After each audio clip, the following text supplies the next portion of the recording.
Hi everyone, my name is Crystal and welcome back to our YouTube channel, Bible Based Teens. Today is Sunday, April the 19th, and this is our new scripture verse for this week. And before we get started, I just want to say that if you like the content of this channel, go ahead and like and subscribe so you can get our new content week after week. And don't forget, if you have any thoughts, place them in the comment section below so we can get the conversation started. So let's get to it.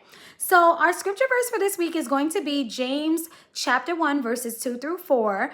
And the scripture reads, "Consider it pure joy, my brothers and sisters, whenever you face trials of many kinds, because you know that the testing of your faith produces perseverance.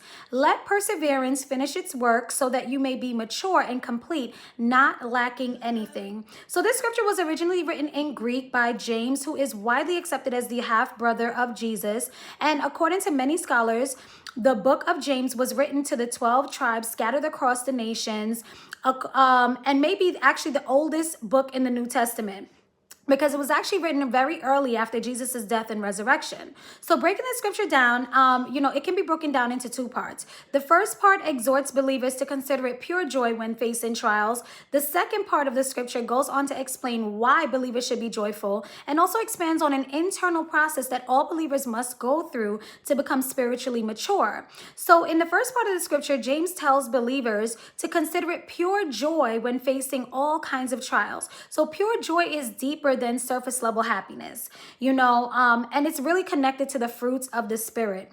Trials can range from small challenges to large obstacles. Trials can come in many different forms. I mean, it can be like persecution, personal illness, financial struggles. It can be emotional distress. This is completely opposite to how the world views these types of circumstances.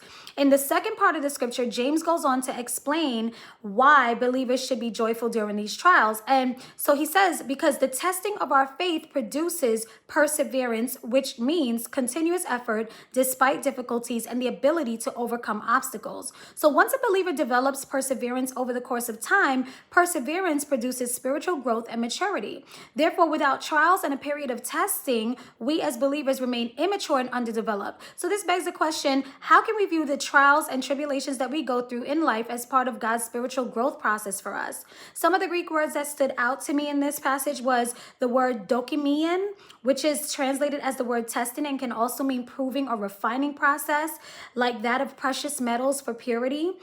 And the word peristemas, which is translated as trials and can also mean external adversity or internal temptation. So this begs the question, how can we use these trials in our lives to draw closer to God rather than further away?